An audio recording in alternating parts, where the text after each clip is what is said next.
भाई जो गुरु वचन पे डट गए, कट गए फंद 84 के। यानी ब्रह्म वेदी का सरलार्थ। अब देखिए भाई और बहनों, नित्य नियम में जो हम रोज पढ़ते हैं, अथ ब्रह्म वेदी ज्ञान सागर अति उजागर निर्विकार निरंजनम। अब देखो भाई और बहनों, आज ये ब्रह्म वेदी आप और हम सत्सेवक भाई बहनों की सफल हो रही है, क्योंकि ब्रह्म वेदी का पाठ करने के लिए जिन जिन चीजों की आवश्यकता होती है वो परमेश्वर ने सत्सेवकों को उपलब्ध करवाई है। क्या? देखिए, ब्रह्म वेदी का सरलार्थ। ब्रह्म वेदी का अर्थ है परमात्मा की भक्ति का सुसज्जित आसन, जिसके ऊपर छत्र या चांदनी लगी हो, सुंदर स्वच्छ गलीचा या गद्दा बिछा हो, जैसे पाठ प्रकाश के समय श्री सदग्रंथ साहिब का आसन तैयार करते हैं।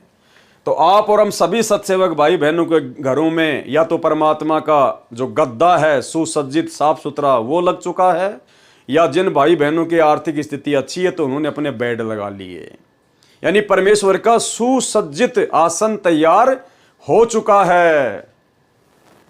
ब्रह्म वेदी का अर्थ है परमात्मा की भक्ति का सुसज्जित आसन, जिसके ऊपर छत्र या चांदनी लगी हो, सुंदर स्वच्छ गलीचा या फिर गद्दा बिछा हो, जैसे पाठ प्रकाश के समय श्री सदग्रंथ साहिब का आसन तैयार करते हैं।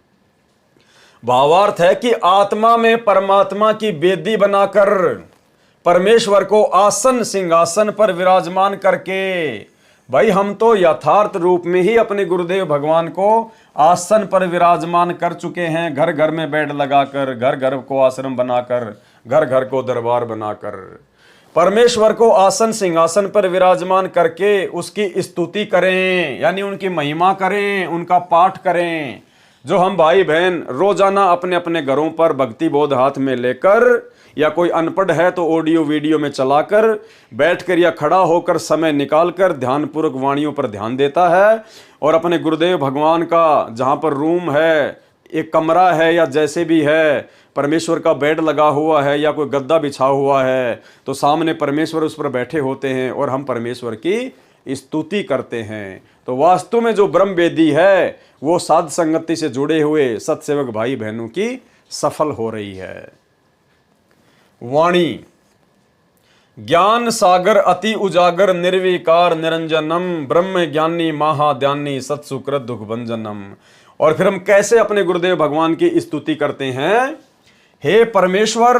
अब क्योंकि हमें परमेश्वर का पता चल गया, अब आज से पहले तो यही नहीं पता था कि परमेश्वर कौन है, परमेश्वर ये दाढ़ी मूंछ वाला है या परमेश्वर सतगुरु रामपाल जी हैं। पहले तो हम दोनों को पूजा करते थे, दोनों को माना करते थे। तो ब्रह्म वेदी तो हमारी उस समय सफल होगी, हमारी स्तुति प्रार्थना उस समय स्वीकार होगी जब हमें परमात्मा की पहचान हो जाएगी कि परमात्मा कौन है, भगवान कौन है, जिसकी हमें स्तुति करनी है। हे परमेश्वर, आप सर्व ज्ञान संपन्न हो, ज्ञान सागर, आप सर्व ज्ञान संपन्न हो, ज्ञान के सागर हो, आप अति उजागर अर्थात पूर्ण रूप से मान्य हो, अति उजागर, ज्ञान सागर अति उजागर निर्विकार निरंजनम। सर्व को ज्ञान है कि परमात्मा परम शक्ति है, इस प्रकार आपका सर्व को ज्ञान है, यानी आप हर जगह उजागर हो, सबको पता है कि कोई भगवान है, कोई परमात्मा है, कोई अल्लाह है। यह तो उजागर अर्थात स्पष्ट है कि परमात्मा समर्थ है। आप निर्विकार निरंजन हो, निर्विकार निरंजनम, आप में कोई दोष नहीं है। निर्विकार क्या होता है? जिसमें कोई दोष नहीं होता है। आप में कोई दोष नहीं है, कोई विषय विकार नहीं है।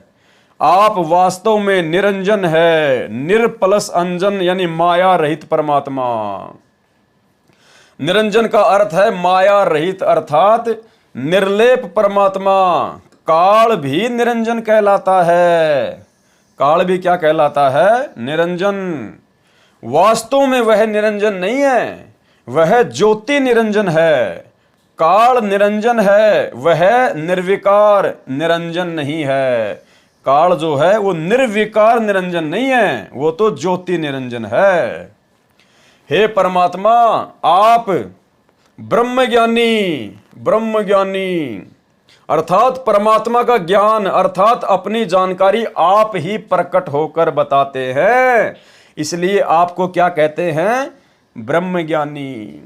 तो आज अपनी जानकारी कौन बता रहा है? सतगुरु रामपाल जी परमेश्वर जी हमें जानकारी दे रहे हैं।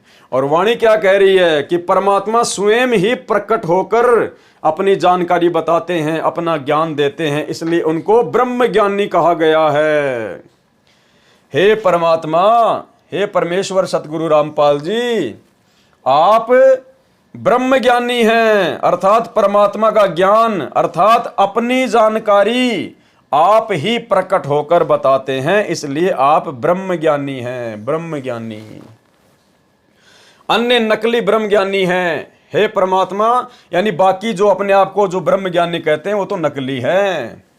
हे परमात्मा, आप महाध्यानी हैं। महाध्यानी मतलब ब्रह्म ज्ञानी, महाध्यानी। महाध्यानी मतलब जो परमात्मा सबका ध्यान रखता है, जिस परमेश्वर को सबकी चिंता है, उसको कहते हैं महाध्यानी, जो सबका ध्यान रखता है। हे परमात्मा, आप महाध्यानी हैं, आप सभी प्राणियों का ध्यान रखते हो, इस कारण से आप जैसा ध्यानी कोई नहीं है। यानी पहले हम इसको पढ़ते थे तो महाध्यानी जब पढ़ते थे तो हमारे मन में आता था कि परमात्मा ध्यान लगाते हैं, महाध्यानी है। अब समझ में आ रहा कि महाध्यानी का मतलब क्या होता है? जो परमात्मा सबका ध्यान रखता है उसको कहते हैं महाध्यानी। आप सर्व प्राणियों का ध्यान रखते हो, इस कारण से आप जैसा ध्यानी कोई नहीं। आप सत सुकृत दुख भंजनम। सत सुकृत का मतलब होता है सच्चे कल्याण करता हो। आप अपने भगत का दुख भंजन करते हो। दुख भंजनम, सत सुकृत दुख भंजनम। आप अपने भगत का दुख नाश करने वाले हो, इसलिए आपको दुख भंजन कहते हैं। भाई जो गुरु बचन पे डट गए, कट गए फंद 84 के, कट गए फंद 84 के, कट गए फंद 84 के।